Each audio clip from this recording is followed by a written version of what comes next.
Magandang umaga mga ka-happy hour. Narito ang mga balita para sa MBC TV Network News Update, 10 AM edition. Tatak Alyansa, ibinida ng admin senatorial slate sa mga taga-Laguna. Inilatag ng mga pambato ng administrasyon sa Senado ang Tatak Alyansa, na magiging bentahe nila para makuha ang boto ng mga taga-Laguna. Sabi ni Navotas Representative Toby Chanco na siyang campaign manager ng koalisyon, binuo ang alyansa base sa kapabilidad at track record ng mga senatorial candidate, upang matulungan ang Pangulong Ferdinand Bongbong Marcos Jr.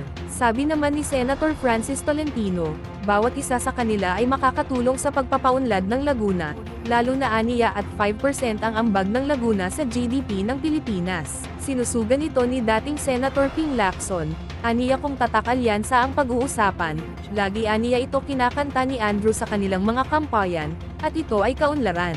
Hirit pa ni dating Senate President Tito Soto, wala ng mga OJT sa alyansa, at patunay dito ang kanilang track record at karanasan. Tinatayang may 1.4 milyon na botante sa Laguna na kabilang sa 10 vote-rich province sa bansa. Samantala, fake news na China ang dating may-ari ng Palawan, tinalakay sa House Tricom probe. Tinalakay sa pagdinig ng House Tri Committee ang mga ipinakalat na post ng mga vloggers at social media influencers, na nagsasabi na ang Palawan ay dating pagmamay-ari at pinamamahalaan ng China. Ayon kay One Rider Party List Representative Rog Gutierrez, maraming tao ang naniniwala sa mga lantaran at maling pahayag. Ayon sa kanya, ang mga post na nagpapalabas na hindi sakop ng Pilipinas ang Palawan ay sinadyang ginawa, at ginamit pa ng ilan gumagamit ang mga karakter sa wikang Chinese upang suportahan ito.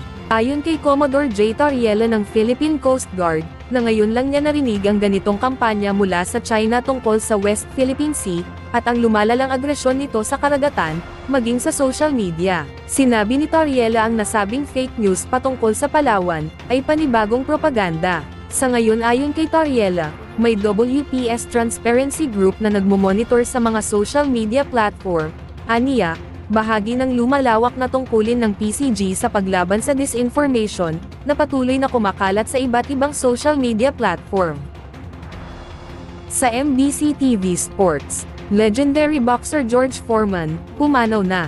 Ikinalungkot ng marami ang pagpanaw ng boxing legend na si George Edward Foreman Sr., na batid na kapiling niya ang kanyang mga mahal sa buhay nang ito ay bawian ng buhay sa edad na 76.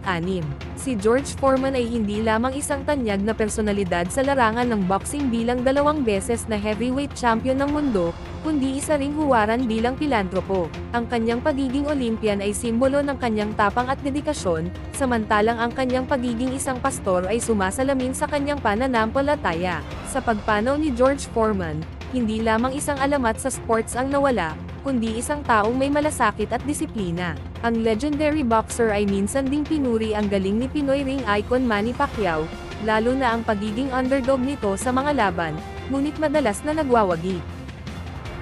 At yan ang mga balita para sa MBC TV Network News Update, 10 AM edition. Abangan ang mga susunod na balitaan mamaya, para sa 11 AM edition.